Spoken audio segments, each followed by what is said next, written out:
சொல்லிட்டாங்க. அது தேர்தலுக்கு பிறகு வெற்றிக்கு பிறகு பதில் சொல்லிட்டாங்க. मैंने स्पष्टता से कहा कि श्री एड़ापाडी के नेतृत्व में हम चुनाव लड़ेंगे. நான் மிகவும் தெளிவாக சொல்லிவிட்டேன், திரு எடப்பாடி அவர்களின் சீரிய தலைமையில் தான் இந்த கூட்டணி இருக்கும், மற்றெல்லாம் தேர்தலுக்கு பிறகு. தயவு செஞ்சு புரிஞ்சுக்கங்க, உள்துறை அமைச்சர் அவர்களோ முன்னாள் முதலமைச்சர் இன்றைய எதிர்க்கட்சி தலைவர் அவர்களும் பொறுமையா உங்களுக்கு பதில் சொல்லிட்டு இருக்காங்க. ஒருத்தர் ஒரு கேள்வி முடிச்சதுக்கு அப்புறம் திரும்ப கேட்காதீங்க. 1 person 1 question. ஒரே நிமிஷங்கண்ணா, NDTV சாம் டேனியல் அவங்க இருக்காங்க, முதல்ல இருந்து நின்றுருக்கீங்க, கொஞ்சம் எந்திரிச்சு நில்லுங்கண்ணா, கேளு. अमीषा जी इधर से सर गृहमंत्री जी, रविंद्र हूँ। एक सवाल डीएमके और दूसरे जो आपके विरोधी ये भी कह रहे हैं कि चुनाव से पहले एडीएमके के साथ आपका हुआ गठबंधन हुआ है, ये कितना अस्थायी होगा, इस पर संशय उठा रहे हैं वो लोग। देर इसीलिए लगी है कि गठबंधन अब परमानेंट रहने वाला है, इसमें कभी कोई दिक्कत नहीं आएगी. இந்த கூட்டணியில ஏன் தாமதம்ங்கிறீங்க? கூட்டணி மிக உறுதியான கூட்டணியாக அமைந்திருக்கிறது. இதில் எந்தவித மாறுபாடும் குழப்பமும் ஏதும் இருக்காது. உறுதியான கூட்டணியாக தேர்தலை நாங்கள் சந்திப்போம்.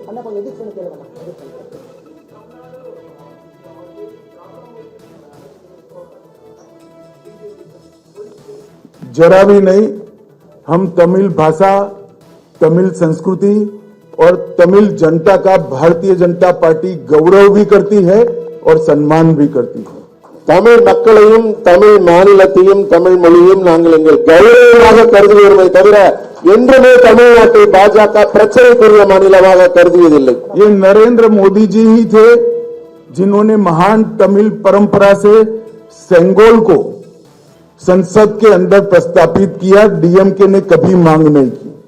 ஆனா நாங்க மோடி அவர்கள் தமிழ்நாட்டை மதித்து தமிழ் கலாச்சார பண்பாட்டை மதித்து பாராளுமன்ற புதிய கட்டிடத்தில் செங்கோலை நிறுவினார். ஆனா திமுகவை எதிர்த்தது.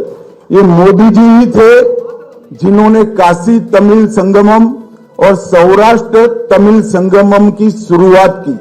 மோடி அவர்கள் தான் தமிழின் பெருமையை போற்றுவதற்காக காசியில் தமிழ் சங்கமத்தையும் அங்க குஜராத்தில் சௌராஷ்டிரா தமிழ் சங்கமத்தையும் பெருமையாக நடத்தினார். खेलो इंडिया में तमिल मार्शल आर्ट सिलंबम को मोदी जी ने ही शामिल किया. தமிழ்நாட்டில் மிக புகழ்பெற்ற பாரம்பரிய விளையாட்டான சிலம்பம் விளையாட்டை கேலோ இந்தியா விளையாட்டு போட்டியில் அவர் இணைத்தவர் திரு மோடி அவர்கள்.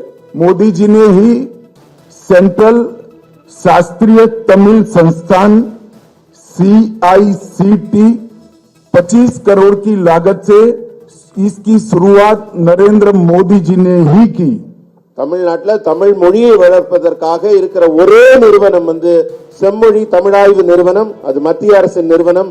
24 கோடி ரூபாய் முதலீட்டில் அதை உருவாக்கியவர் திரு நரேந்திர மோடி. हमारी सरकार ने ही ह्यूस्टन यूनिवर्सिटी में तमिल पीठ की शुरुआत की. ஹூஸ்டன்ல இருக்கிற பல்கலைக்கழகத்தில் தமிழ் இலக்கியத்திற்கான ஆராய்ச்சி இருக்கை உருவாக்கப்பட்டுள்ளது. तिरुकुरल का अनेक भाषाओं में अनुवाद भारत सरकार करा रही है. उसमें से 63 लैंग्वेज में इसका ट्रांसलेशन पूरा हो चुका है. திருக்குறளை வேறு நாட்டு மொழிகளிலும் நாங்கள் மொழிபெயர்த்துக் கொண்டிருக்கிறோம். அதுல 63 மொழிகளில் ஏற்கனவே திருக்குறள் மொழிபெயர்க்கப்பட்டிருக்கிறது உலகம். और मोदी जी ने ही महान तमिल कवि सुब्रमण्यम भारती की संपूर्ण रचना संग्रह का विमोचन किया है.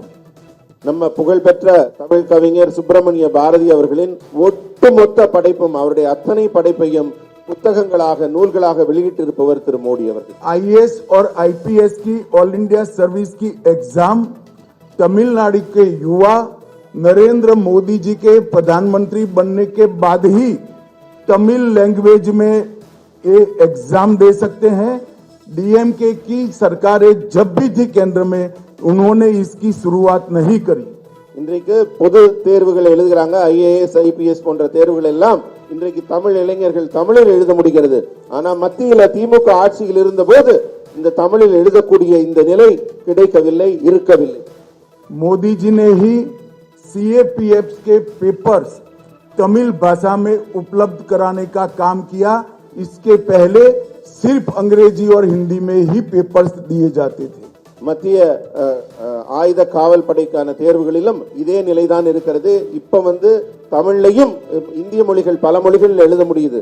ஆனா இதற்கு முன்பு திமுக இருந்த கூட்டணி ஆட்சியில் இருந்தபோது வெறும் இந்தி மற்றும் ஆங்கிலத்தில் மட்டும்தான் எழுதும் நிலை இருந்தது.